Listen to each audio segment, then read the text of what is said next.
Salam alaikum wa rahmatullah wa barakatuh. Je voudrais traiter d'un sujet qui me tient particulièrement à cœur. C'est bien évidemment les drapeaux noirs de l'armée du Mahdi. À chaque fois que je vois ces drapeaux, à chaque fois que je vois ces armées et ces différents groupes à travers les quatre coins du monde, j'ai, euh, je suis complètement déstabilisé et ému de voir avec quel courage ils soulèvent ce drapeau et jusqu'à où ils sont capables d'aller pour, euh, pour rétablir la justice et la parole d'Allah à travers le monde. Euh, il y a quelques années, j'ai fait des recherches en fait concernant tous les groupes en fait rebelles et dissidents à travers le monde. Et les États-Unis, l'Europe ainsi que les sionistes ont- ont réalisé une liste de plus de 600 groupes qu'ils appellent terroristes. C'est une liste rouge tout simplement. Et parmi ces 600 groupes qui sont reconnus officiellement, à partir d'un moment où ils dépassent un niveau de dangerosité, ils figurent sur ce groupe, sur cette liste, comme par exemple Al-Nostra. Ils ont été rajoutés il y a environ un mois et demi. Euh, je me suis rendu compte, après avoir étudié cette liste, que la, la majorité, si ce n'est voire la quasi-totalité de ces groupes, sont d'inspiration islamique en fait. C'est-à-dire que c'est des groupes musulmans. Il y en a très peu qui combattent l'empire et le système pour d'autres causes. On peut retrouver par exemple le PKK, je crois des groupes colombiens, des groupes d'Irlande du Nord, des groupes en Espagne, l'ETA, un certain nombre de groupes comme ça, une dizaine, mais la quasi-majorité, voire la totalité, au moins 80% des groupes sont des groupes musulmans en fait. Donc ça confirme ce que Pierre Hillard avait fait comme analyse sur le nouvel ordre mondial et sur le fait que le seul obstacle face au nouvel ordre mondial, c'est l'islam et les musulmans, avec leur livre sacré, le Coran et la Sunna, ainsi que les savants authentiques à leur tête. Donc ces groupes-là sont un véritable problème pour le système. Le système n'arrive toujours pas en fait à trouver des solutions pour déstabiliser et pour vaincre ce type de groupe, tout simplement parce qu'ils sont extrêmement bien organisés, ils connaissent très bien leur ennemi, l'Occident et les États-Unis, et ils savent utiliser des techniques de guerre pour pouvoir déstabiliser n'importe quelle armée du monde. Comme par exemple ce qui s'est passé en Afghanistan avec les talibans qui ont réussi à résister face à 300 000 hommes, plus les dizaines de milliers d'autres hommes qui venaient des cinq continents du monde.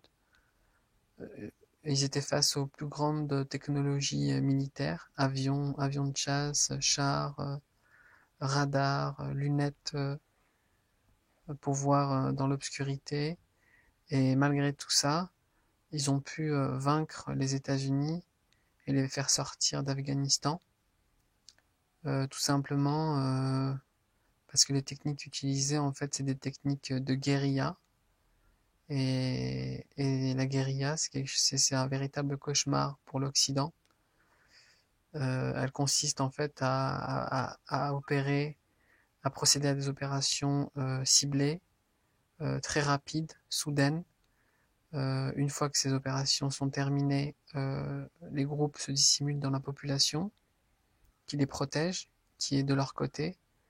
Donc l'ennemi en face ne peut rien faire, si ce n'est créer des massacres au niveau de la population, ce qui va encore plus engendrer de la haine et de la colère, et qui va grossir les rangs de ces groupes de dissidents, de rebelles face au pouvoir oligarchique établi. Donc sur la liste rouge de ces groupes, environ 500, avant ils avaient tous leur couleur, leur slogan, leur commandant. Mais depuis quelques mois, on constate un fait assez remarquable, c'est que aujourd'hui ils se cachent tous derrière, ils se sont tous rangés derrière le même drapeau, celui du drapeau noir. Ils ont également un message en commun, celui du Tawhid. Ils ont réuni leur force face à un ennemi commun.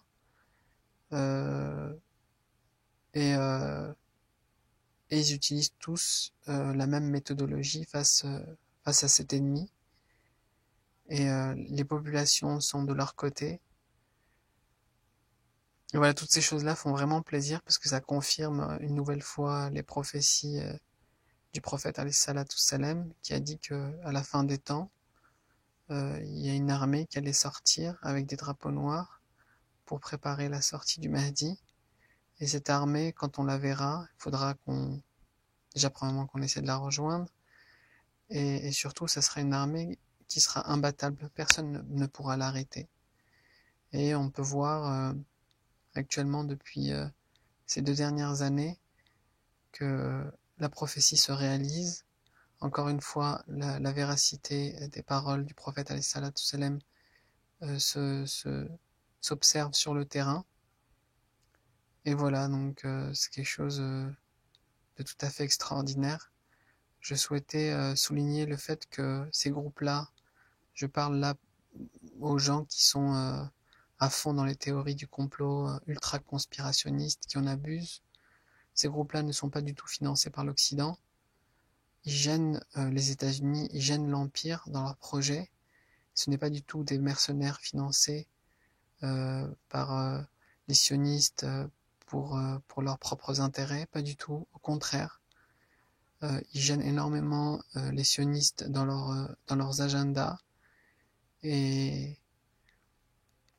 et voilà, de toute façon, on les reconnaît avec le temps, en observant leur visage, leur regard, leur motivation, en écoutant leurs savants authentiques, en écoutant leurs paroles et leurs messages, ce qu'ils veulent, ce qu'ils réclament. Et c'est un grand espoir pour toute l'humanité. Ça va passer par des grandes guerres, malheureusement. Il faut passer par là parce que l'Occident ne veut pas du tout négocier. Et vous avez pu le voir avec le cas du Mali.